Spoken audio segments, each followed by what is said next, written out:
Scrap your education system. No, the message Don't turn up for school. The message everywhere. I've organised debates now for 6 years in British schools where there is a dearth of debate and where you should go and learn to put arguments for and against whatever position it is, learn to think, learn to be critical and stand on your own 2 feet. What do you want them to do with their educational system? What I want them to do, as a minimum, if they can't speak, is to feel guilty about not speaking, and wherever possible, speak your mind. That is your job as a student and as a lecturer. Speak your mind.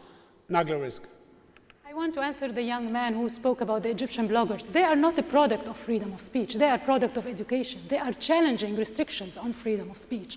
The way our opponents argue is that freedom of speech is positively related to the worthiness of education. I don't disagree. I agree, other things being constant. The motion is not about that. The motion is about the starting point. Zero freedom of speech, zero worthiness. Okay. And I argue it's not at the origin, it is at an intercept. Right. You do have positive worthiness of education despite restrictions on freedom of speech. Gentleman in the front row. Thank you. My name is Ahmed. I'm from Iraq. What's the importance of individual freedom of speech without there being collective freedom of speech? How important is it for me as a student to say I oppose Israeli apartheid without having the ability to organize on my campus to boycott Israeli apartheid? Tariq Ramadan. Yes. I really want to thank you for that, because it's not only to be critical towards all the systems, but this is where we have to be today. To be able, in the West, to be critical towards the educational systems, because very often we have a problem also with critical thinking, and even the information. What is taught in our schools in the West is also to be challenged.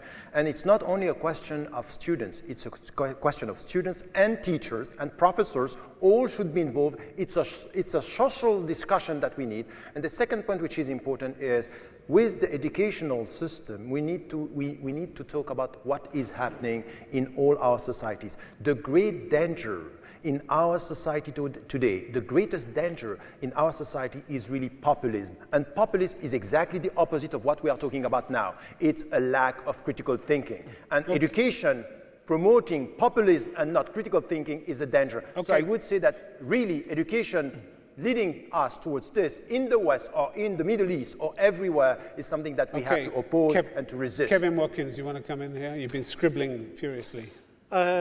I don't disagree with a single word that Tariq just said. Of course, we're all in favour of critical thinking in universities. That is what education should be about. That is the purpose of education. It's that sort of critical thinking that gives people the capacity to imagine different futures when they're living under dictatorship. You're shaking your head. Which bit of that do you disagree with? If anybody's been to a university lately, they know that they're increasingly becoming isolated, elitist spaces where there is absolutely very much little and very limited connection to real grassroots movements. Throughout the world, historically, revolutionary movements haven't only come from masters or PhDs. They've come from farmers, people that have lived on the streets, people that have never read a book in their lives as well. So education without the freedom of speech to change societies is absolutely worthless. Listen, this isn't a debate. I agree with you. I mean, the sort of education that's being described is not something that anyone on this side of the table... You want to play musical chairs. You want to sit on everybody else's side. The issue here, and here I want to talk directly to the audience on this, that, you know, the proposition that you're debating is on the screen there. This House believes education is worthless without freedom of speech. Now, you know, I work with people around the world, with women who are desperately trying to get their kids into school because they believe in education. They don't believe in the sort of education that Tariq is holding up. They believe in an education that's going to create opportunities and a future for their kids. You want to vote to take that away from them. That's the right you're challenging. All right, lady up there, you have a question. Yes, you. Yeah. Good evening. I'm from Pakistan, and my question is to Dr. Rizk. You spoke before about how in Egypt doctors are, their education is not worthless, but if we bring this back into the context of students who are studying in the Middle East, what would you say to students who are studying politics or students who want to become journalists in this region? We use our education as a tool. And so if in class we're not allowed to challenge ideas or to use our critical thinking skills to expand our ideas, then how do you think that our education will be worth anything in the context of the world living in the West as well as the Arab world? Dr. Risk. That is a very good question, actually. It becomes more challenging in areas such as journalism and political science than it is in the hard sciences.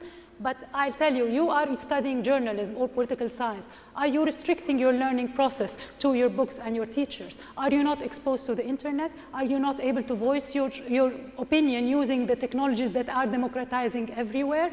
Do you not have, I have faith in your intellect, in your ability to sift and to selectively go through the information that you need. Is this ideal? No. Would it be better in the presence of freedom of speech? Yes.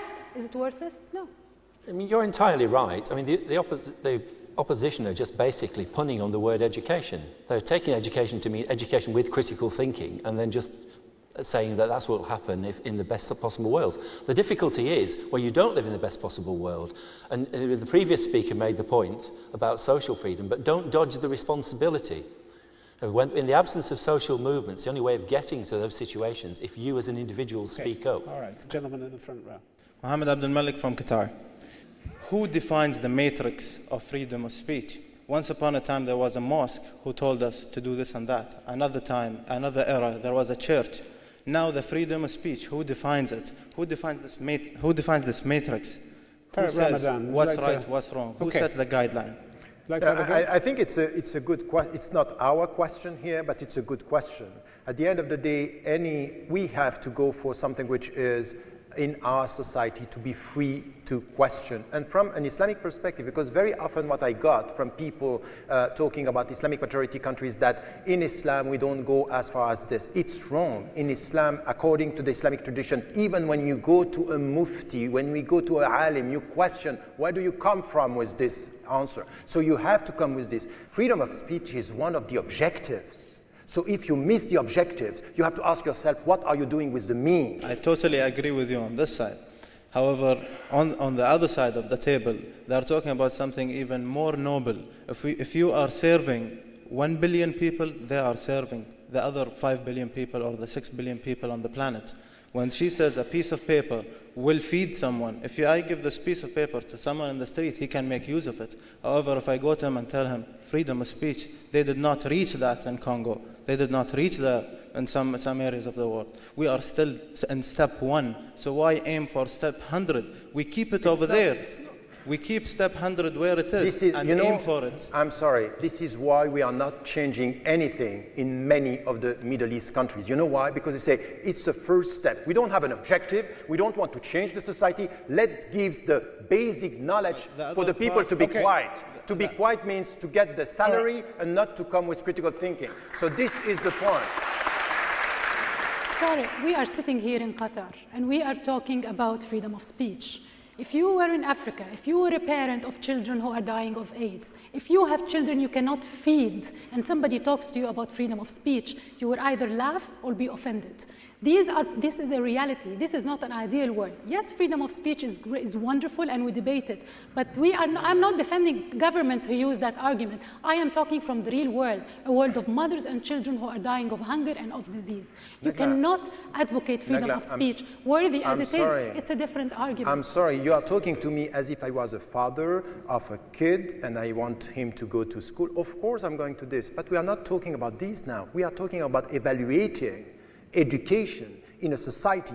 Are we going for just one, I'm going to put my kid, or I'm going to change the system for my kids not only to get the money, but to be free, because at the end of the day, to survive is a basic right, but to think is a noble right, and I want novelty. I don't want only basic rights.